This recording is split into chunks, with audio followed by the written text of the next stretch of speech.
Plasmaborne is an arcade roguelike arena horde shooter, available for $10 on MetaQuest 3. It's very clearly thematically inspired by Doom 2016. You can see there is some kind of expedition to hell that is going on. Here we have the portal, here's the Titan with giant flaming sword. Very familiar motifs, aren't they? We have also creepy stone demons above the portal. Hello there, colleagues. I'm kind of a stoner demon myself, especially right now. And in this pod, I presume, is the real me. We can't really see into it. It seems like there's nothing there, but I'm pretty sure that's me. And I'm controlling this, whatever, robot floaty hands body. And everything about us and our robot bodies is very sci-fi like. There are a lot of blue glowing parts on stuff, so yeah, it draws a lot of inspiration from Doom 2016. However, in terms of aesthetics and gameplay, it couldn't be any more different, because it's more adjacent to games like Vampire Survivors or Megabunk. And kids these days call them survivors-like, but I find it a lame mouthful that gets easily confused with survivalist games, with survival horror games. So I came up with a better term, especially considering that we had a clear genre establisher in 2002.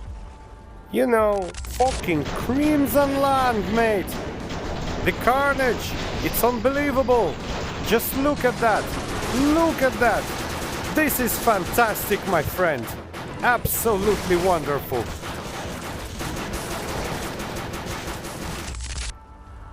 So, I just call them crimson-likes. This game provides a variety of guns and some active and passive powers, but right now I'm going balls to the walls. I'm going all in on guns and gun upgrades, and today I'm trying a very cool combination.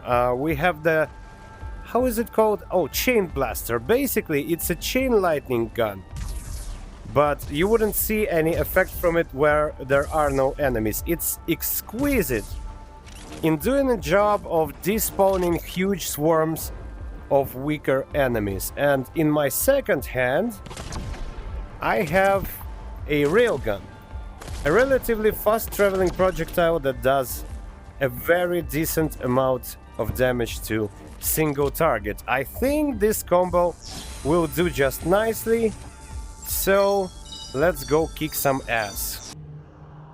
At the start of each run, you're presented with the choice of two gameplay modifiers, one of which will stay with you until the end. And I prefer this one.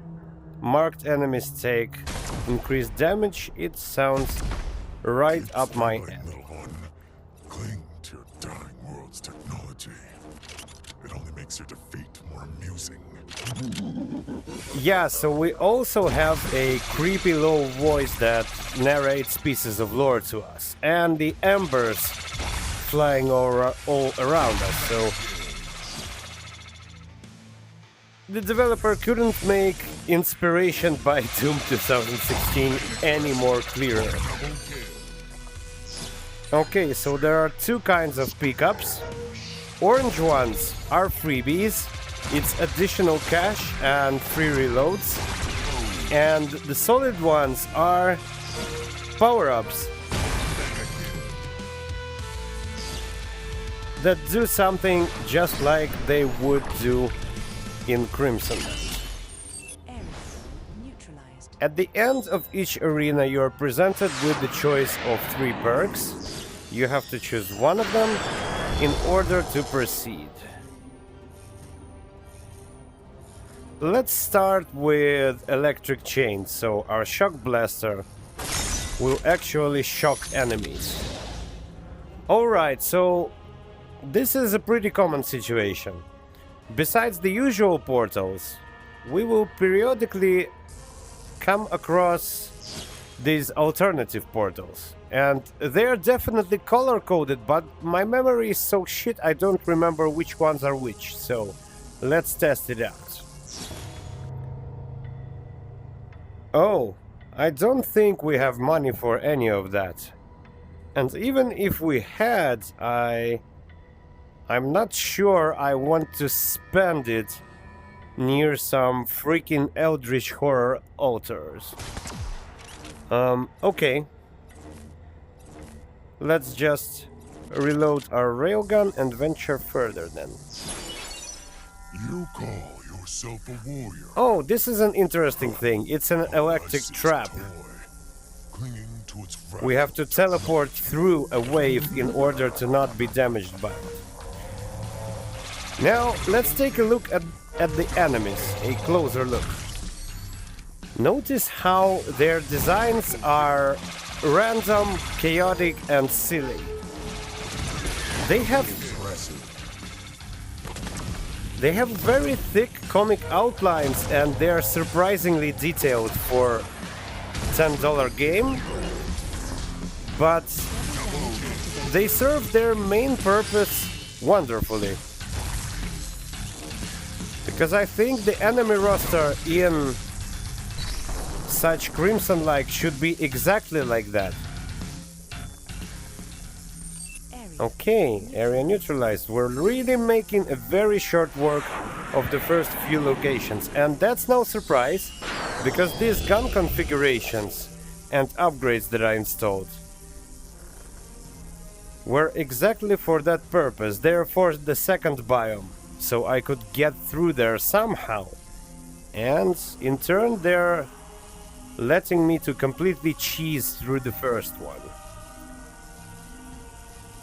Yeah, I think I'm going with this one, definitely. You cannot fathom the darkness that awaits you. Yeah, shut the fuck up, demon. By the way, notice how, despite all the Doom inspirations and all the sci-fi designs, the damage numbers and overall elements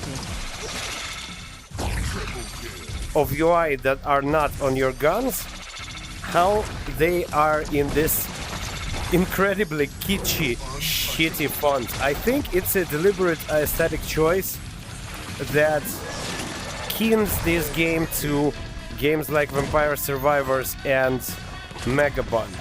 This is usually exactly the aesthetics for which modern great crimson-like games are going for. So I would argue that developer knows their target audience. Okay, I think this one is great.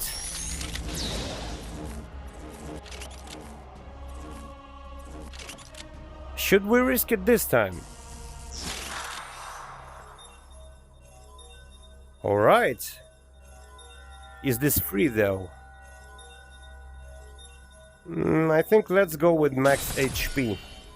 It's the only thing that remains to rely on when your shield is depleted, so we upgraded our last resort. Did you truly think that you could stand against Oh, shut the fuck up, demon. Just bring the enemies to me.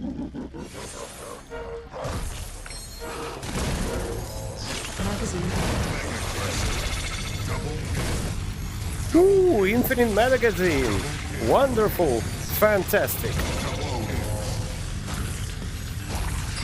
So, as you can see, we're coming across a slight difficulty spike, which in this moment just means that we have to move slightly more than we had to move before. Ooh, a green portal now. Interesting.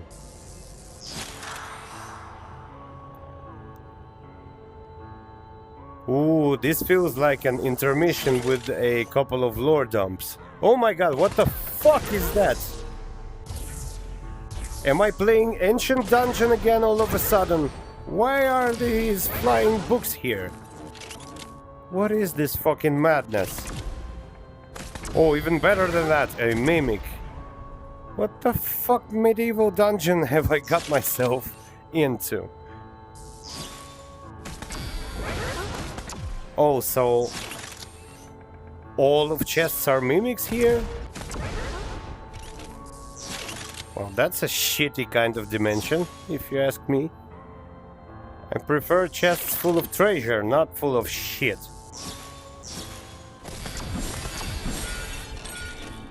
Am I tripping or have I seen a burning bush? Ooh, motherfucker, where's Moses? Is Moses somewhere around? I could read some pieces of lore, but I don't feel like it. It's most likely describing how the expedition to hell went all tits up. Yeah. Exactly what I thought. Yeah, I really cheesed very easily through the most of the first biome, and now we're up for a boss fight. But first we have to kill all the minions. Spiders, succubuses. Yeah, this game treats its enemy roster like Project Warlock. The enemies are just all fucking kinds of enemies. Golems, ghosts, vampires, demons, turtles, fucking spiders. You're basically fighting everybody. Even cacodemons and fucking fire-breathing tyrants or whatever the fuck these are. I think we can cheese through them relatively easily though, because there's a lot of open spaces to maneuver. The fights, these fights are not claustrophobic. We always can teleport out of the harm's way if we're quick enough, and I'm definitely quick enough.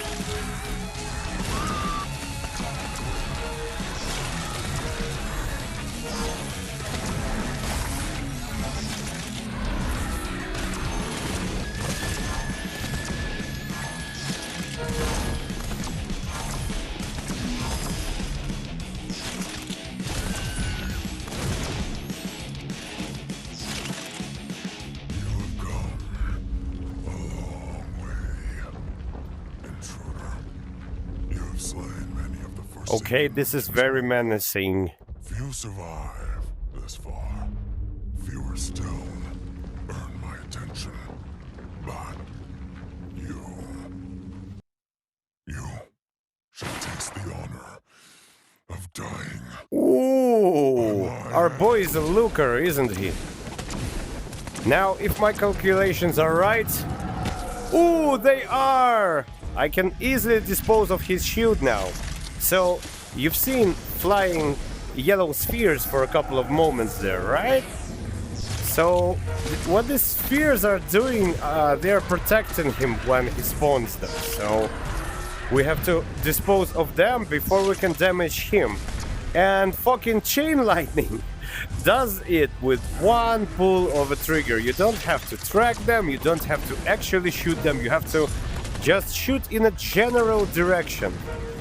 When this motherfucker has summoned them, and it will do the trick, so the boss fight will be easy. Yeah, maybe it will not be too easy, but it will be relatively easy.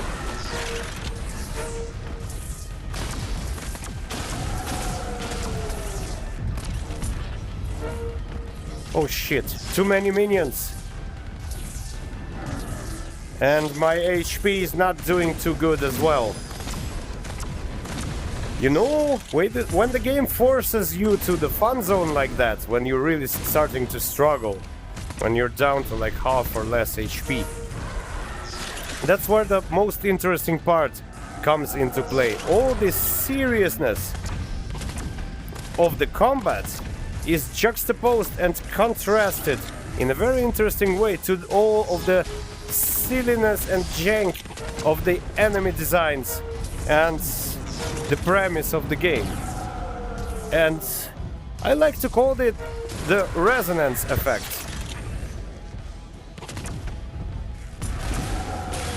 And it's even more apparent in VR than it is on flat screen, because your entire body is signaling to you that you're in some kind of very serious situation, but your eyes tell you that you're being attacked by a very silly roster of monsters.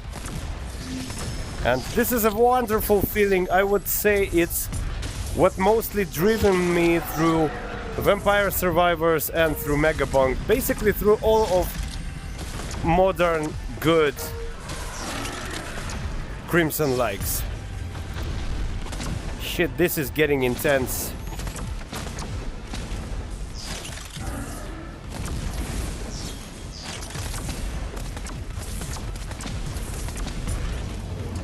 We have to finish this piece of shit. Oh fuck, fucking hell. Couple of hits left. Oh shit, he's summoning the spheres again. Come on! Yeah, wonderful, fantastic. That was very close, by the way, look. I nearly died. But Lanfear knows no defeat. She will devour you. Alright. I can't wait to be devoured, I guess. Okay, so we've beaten the first biome, and now we're getting to Cthulhu biome. Soldier. From here on out, it's uncharted territory. You stand as humanity's final frontier now. Proceed the mission. Glory to mankind. Glory to mankind. Well, you're a hell of a pep talker, buddy, aren't you? I'm proud of you. Humanity is so proud of you. Okay, that's a hefty sums of money. Ooh, wonderful. Fantastic. Let's go explore second biome.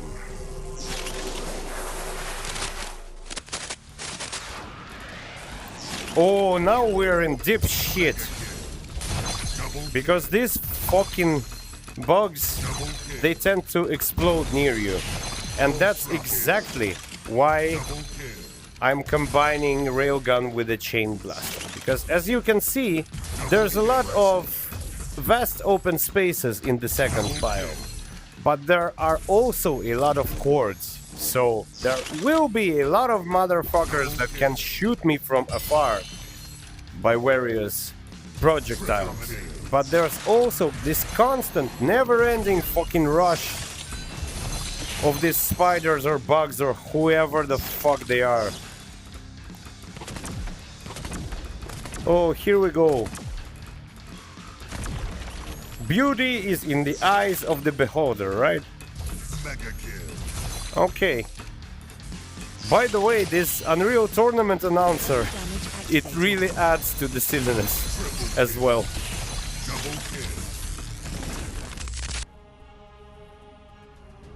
Now, let's talk a little bit about the menu.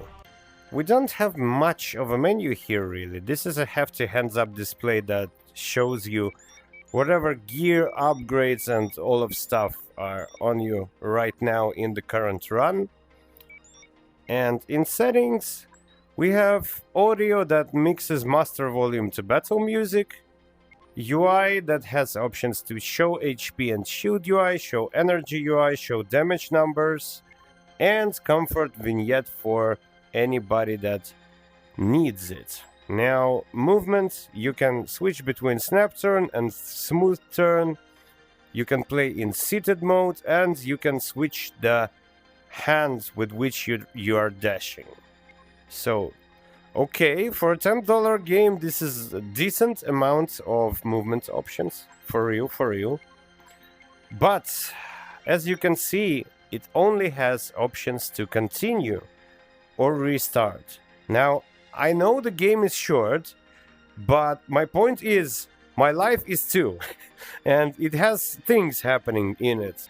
And I couldn't beat the game still because of it. And more than that, I was literally forced to get my character killed in the game for all of my credits to actually count. And yeah, I know it's bite-sized, okay, but it's still very fucking annoying to me that I'm expected to finish it in one go. Not to mention, it creates some friction for reviewing the games. By the way, in extras we have coming soon, we plan to add new features like live video capturing and streaming. Uh, Thank you, my guy. I'm recording and streaming just fine as it is. My most requested feature is please do autosaves at the start of each location and save and exit so I could play normally. Yeah, I will eventually beat this game in one go, but it would be like superior user experience compared to this to be just able to save and quit. Battle drone requested. What the fuck is this? What is this supposed to be? Oh shit. I think I'm gonna die here. I usually died somewhere around. Oh yeah, it happened. So it wasn't such a great combination for a second biome. Or maybe I was just playing shitty. Okay, we're back. Now we can buy ourselves some toys at the shop. Okay, I will think about which ones and upgrade a little bit later. Hesitation is defeat. Well, that was pretty interesting for $10. However, I forgot to mention two things. One of them is that there are also health and shield pickups. It can be important for some people because it means that the life support system management is not entirely perk based. There are pickups that replenish your shield and health. The second thing is the highlights of the main hub area, one of which is the tutorial zone with the text tutorials written on clay tablets. You can walk around it and more or less see what's what about games mechanics, about the shop, about how everything works. And the second one is a very handy map. It's right before the portal, but for some reason I didn't record it on my intended playthrough.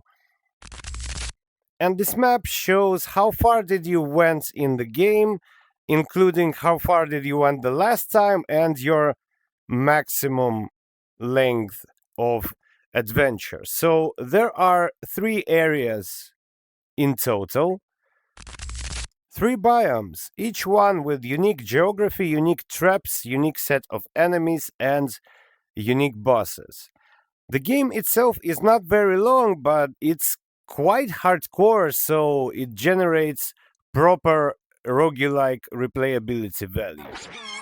Now, is this game a good purchase for $10? Do I recommend buying Plasmaborne? And the answer is if you're a fan of the genre of crimsonlike, the answer is fuck yeah, because it's a fantastic value proposition if you are up to what this game is trying to do. I would say if you like horde shooters in general, you can give it a shot also, but it's not your like regular horde shooter. I would say this game is done cheap and dirty, just like it should be, for $10. It's quite stylish. It plays on the similar kitschy, absurdish, chaotic theme that Megabunk and Vampire Survivors exploit so well, and it does a great job at it. VR gaming market is currently stuck in a really weird and kind of sad place.